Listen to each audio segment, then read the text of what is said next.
Hello dear student, स्वागत है आपका दक्ष कॉम्पिटिशन क्लासेस के यूट्यूब चैनल पर। और मैं आपका अपना मोहम्मद आशिम मलिक, ठीक है।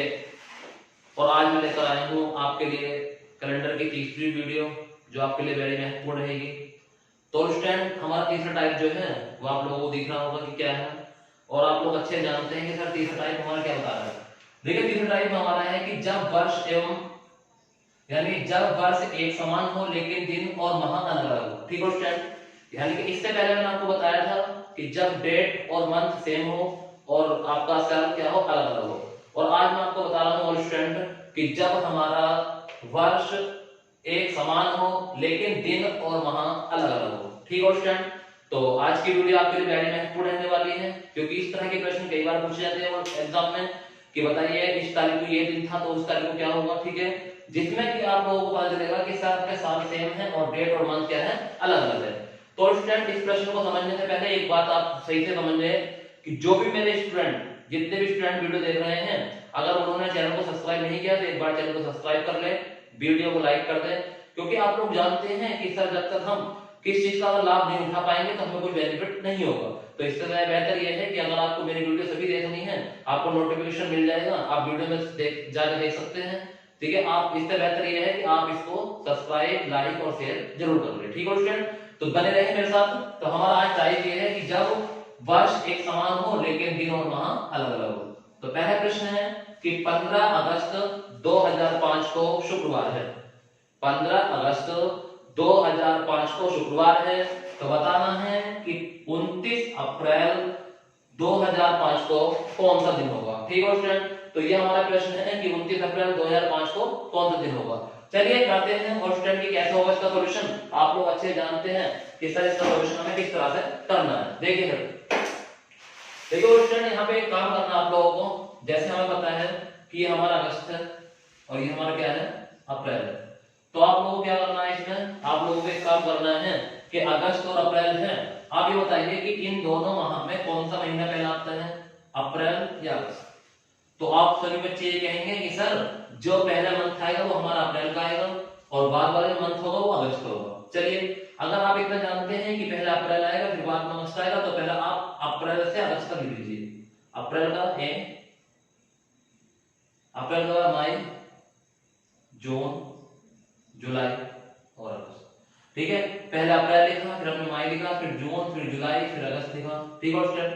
अब आप लोगों को एक काम करना है स्टूडेंट कि जो भी आप मंथ शुरू में लिखे, जो भी आप मंथ शुरू में लिखे तो उसके बचे हुए शेष दिन आपको लिखने हैं उस मंथ के, ठीक है स्टूडेंट। उससे पहले आपको एक बात याद जरूर ध्यान रखनी है कि जैसा हमारे पास कितने महीने होते हैं, 12 महीने होते हैं। तो ये होते हैं हमारे पास जनवरी, फरवरी, मार्च, अप्रैल, मई, जून, जुलाई, अगस्त, सितंबर, अक्टूबर, नवंबर, दिसंबर। तो जो हमारा जनवरी होता है वो 31 दिन होता है। अब इसमें आपको ध्यान रखना है, फरवरी जो होता है 28 और 29, ये लीप और साधारण के ऊपर डिपेंड करता है। फिर आपको जो मंथ होता है हमारा मार्च, वो भी हमारा 31 का होता है। फिर अप्रैल जो होता है वो हमारा कितना होता है, 30 का होता है, ठीक है स्टूडेंट। नेक्स्ट फिर 31, फिर 30, फिर 31, ठीक है, फिर 31। तो जुलाई और अगस्त 2 महीने ऐसे हैं जो 31 के होते हैं स्टूडेंट। फिर 30, फिर 31, फिर 30 और फिर 31। पहली बात आप लोगों को ये ध्यान रखना है कि कौन सा मंथ हमारा कितने दिन का होता है स्टूडेंट। और जब तक आप ये ध्यान रखोगे कि कौन सा मंथ कितने दिन का होता है, जब तक आप नहीं कर पाओगे, ठीक है स्टूडेंट। तो देखिए यहाँ पे मैंने आपको बताया है कि जनवरी 31, फिर फरवरी 28 और 29, फिर मार्च 31, अप्रैल 30, और ये हमारे दिन और स्टूडेंट आप लोग अच्छे जानते हैं ये क्या है, दिन है, और ये क्या हमारे पास माह है। जनवरी, फरवरी, मार्च, अप्रैल, मई, जून, जुलाई, अगस्त, सितंबर, अक्टूबर, नवंबर, दिसंबर। अब यहाँ पर आइए स्टूडेंट, देखिए यहाँ पे लिखा है अप्रैल और यहाँ लिखा मैंने अगस्त। आप लोग अच्छे जानते हैं कि सर अप्रैल के हमें कितने दिन लिखने हैं, 30 दिन होते हैं स्टूडेंट, मगर हमें यहाँ पे कितनी तारीख आ चुकी है, 29 आ चुकी है। तो हमें यहाँ पे क्या लिखने हैं, इसके शेष दिन लिखने हैं। तो लिख लेंगे आप स्टूडेंट कि सर अगर हम 30 में से अगर 29 माइनस करते हैं तो शेष दिन कितने बचेगा अप्रैल के, 1 दिन बचेगा, ठीक है स्टूडेंट। क्योंकि हमें पूरा मंथ जो होता है हमारा अप्रैल का वो हमारा 30 दिनों का होता है स्टूडेंट, और हमारी 29 तारीख अप्रैल की आ चुकी है। और ये बता रहा है हमारा तरीका कि आपको इसमें शेष दिन ही नोट करने हैं। तो तो 30 में से 29 तारीख निकाल देंगे तो शेष कितने बचेंगे, 1 बचेंगे। ठीक है, फिर नेक्स्ट मंथ लेंगे तो अप्रैल के बाद में मई आता है 31, फिर उसका अगला महीना लेंगे 30, फिर उसका अगला महीना लेंगे 31। अब और स्टूडेंट लास्ट में क्या लिखना है कि दी गई तारीख। तो आपकी दी गई तारीख कितनी है, आप लोग अच्छे जानते हैं कि सर जो दी गई तारीख है वो हमारी कितनी है, 15 है। तो यहाँ लिख देंगे कि लास्ट में जो दी गई तारीख होती है उसे लिखना है, दी गई तारीख। ठीक है, तो दी गई तारीख हमारी जो है वो कितनी है, 15 है। ठीक है स्टूडेंट, तो यहाँ तक हम सभी लोग कर लेंगे कि हमारी जो दी गई तारीख है वो कैसे नोट करनी है। आप लोग अच्छे जानते हैं कि सब सर शुरू में हमें क्या करना है, सबसे शुरू में बच्चों हमें एक बात ध्यान रखनी है कि जो हमारा शुरू का मंथ होगा उसके शेष दिन और जो नेक्स्ट मंथ होंगे उनके पूरे दिन निकलेंगे। तो हमारे जो शुरू का दिन है, शुरू का मंथ है वो अप्रैल है, तो अप्रैल के जो शेष दिन रहेंगे, 30 तारीख का अप्रैल महीना होता है, उसमें से हम 29 तारीख निकाल दें तो एक दिन बचेगा। और जो अगला महीना है वो 31, उसका अगला महीना 30, उसका अगला महीना 31 और दी गई तारीख कितनी है, तो दी गई तारीख अगस्त की कितनी है ऑप्शन 15। तो ऑप्शन बताएंगे। इतनी चीजें हम समझ गए हैं कि हमें कैसे करना है। ठीक है, क्योंकि आप लोग अच्छे जानते हैं, क्योंकि अगर हम इतने काम कर लेते हैं तो हमारे क्वेश्चन इजी हो जाता है। ठीक है स्टूडेंट, अब इस क्वेश्चन को अगर हमें सॉल्व करना है तो किस तरह से करेंगे, देखिए सर। तो अब स्टूडेंट क्या करेंगे, अब देखो स्टूडेंट जो संख्या 7 से डिवाइड हो जाएगी उसे हम 7 से काट लेंगे, क्योंकि जो संख्या 7 से कट जाएगी उसे हम छोटा कर लेंगे।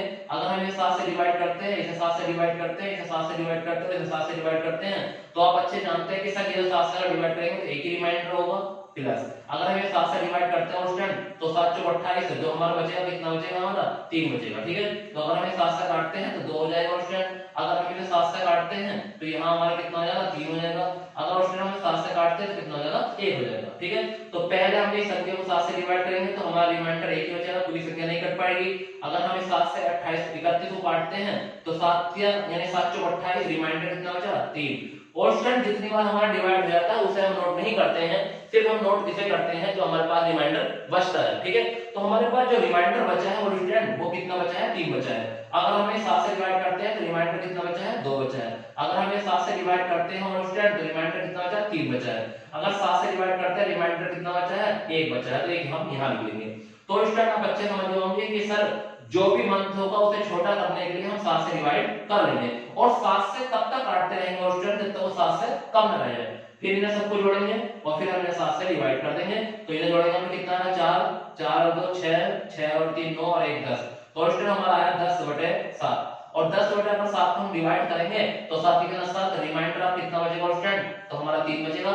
हर बार हमें 7 से डिवाइड करने के बाद स्टूडेंट ये देखना है कि रिमाइंडर हमारे पास कितना बच रहा है। ठीक है, ये बात आपको ध्यान रखनी है कि सर हमें सिर्फ क्या देखना है, रिमाइंडर देखना है। ठीक है स्टूडेंट, तो आप लोग अच्छे समझ होंगे कि सर हमने पहले क्या किया कि पूरे मंथ के हमने क्या लिखे, महीने लिखे और महीने लिखने के बाद हमने उनके दिन लिखे, दिन लिखने के बाद हमने 7 से डिवाइड किया। ठीक है स्टूडेंट, 7 से डिवाइड करने के बाद स्टूडेंट फिर हमने देखा कि जो मंथ जो दिन हमारे बचे हैं रिमाइंडर में उन्हें नोट किया, फिर हमने उन्हें सबको जोड़ा, फिर हमने 7 से डिवाइड किया और 7 से डिवाइड हम तब तक करते रहेंगे स्टूडेंट। क्यों 7 से डिवाइड क्यों करते हैं, 7 से डिवाइड इसलिए करते हैं स्टूडेंट क्योंकि हमारे जो दिनों की संख्या है वो कितनी है, 7 है और 7 से जब डिवाइड करेंगे तो हमारे पास कितना बचेगा, रिमाइंडर 3 बचेगा। अब स्टूडेंट यहाँ पे एक बात समझनी है आप लोगों को कि यहाँ पे हमारा क्या दे रखा है, शुक्रवार दे रखा है और यहाँ पे क्या दे रखा है, अगस्त। आपको मैंने पहले वाली वीडियो में भी ये बात बताई थी कि अगर हमारा महीना कौन सा है, अप्रैल का है या अगस्त है। आप मुझे एक बात बताओ, अप्रैल पहला आता है या अगस्त पहला आता है? तो आप लोग कहोगे कि सर अगस्त पहला आता है, अप्रैल यानी कि अगस्त बाद में आता है और अप्रैल क्या आता है, पहले आता है। अगर मैंने आपको एक बात और बताई तो स्टूडेंट अगर हमारा बाद में जाते हैं तो हम प्लस करते हैं और अगर हम पहले जाते हैं तो क्या करते हैं, माइनस करते हैं। ठीक है स्टूडेंट, तो हम यहाँ पे ये देख लेंगे कि सर हमें अगस्त का दिन दे रखा है और हमसे अप्रैल का दिन पूछा है। तो जब अगस्त का दिन दे रखा हो और अप्रैल का दिन आपसे पूछा हो तो हम क्या करेंगे, बैक पीछे जाएंगे। और जब हम बैक कितना जाएंगे तो आप लोग अच्छे जानते हैं कि सर अगस्त से अप्रैल पहुंचना है तो हमें माइनस करना होगा और जितना हमारा रिमाइंडर बचा उसे क्या कर देंगे, माइनस कर देंगे। तो मैं कह सकता हूं कि अगर मैं शुक्रवार से 3 दिन पहले की बात करता हूं तो हमारा जो दिन आ जाएगा वो क्या आ जाएगा। मगर ऑल स्टूडेंट यहाँ पे एक बात और ध्यान रखनी है, अगर आप 3 माइनस नहीं करते हैं तो आप यहाँ पे 4 प्लस भी कर सकते हैं क्योंकि दोनों का कॉम्बिनेशन जो होता है वो कितना होता है, 7 होता है। अगर आप शुक्रवार में 4 दिन ऐड भी कर देते हैं तो आपका आंसर वही आ जाएगा जो आपका आना चाहिए। तो यहाँ पे हम एक काम करते हैं, शुक्रवार से 3 दिन पहले जाते हैं। तो आपको पता है कि ये फ्राइडे है, फ्राइडे से एक दिन पहले थर्सडे पड़ेगा, थर्सडे से एक दिन पहले वेडनेसडे पड़ेगा, और वेडनेसडे से एक दिन पहले क्या पड़ेगा, ट्यूसडे पड़ेगा। तो हमारा इस प्रश्न का जो आंसर हो जाएगा स्टूडेंट, वो क्या हो जाएगा, हमारा मंगलवार हो जाएगा। क्या हो जाएगा स्टूडेंट, मंगलवार हो जाएगा इस प्रश्न का आंसर। ठीक है स्टूडेंट, तो ये हमारी पहला प्रश्न की वीडियो थी कि हमने पहले प्रश्न को कैसे किया।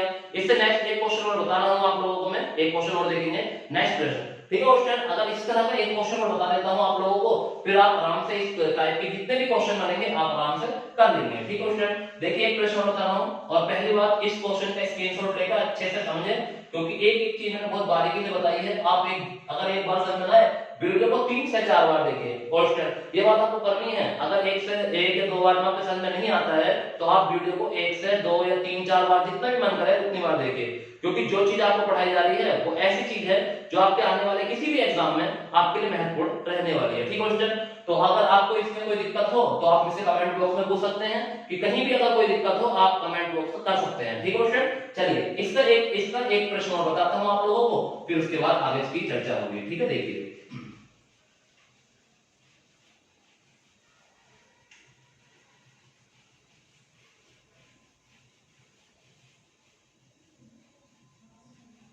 देखिए भाई अगला प्रश्न, यानी कि अगला प्रश्न हमारा जो बनेगा वो कैसा प्रश्न रहेगा आप लोगों को बता रहा हूं। जैसे हमारा कोई प्रश्न लेते हैं हम, और तो अगर हमारे यहाँ पे कोई प्रश्न है, जैसे सपोज करिए, जैसे मैंने कहा कि 30 अप्रैल 2004 को शनिवार है, क्या कहा कि 30 अप्रैल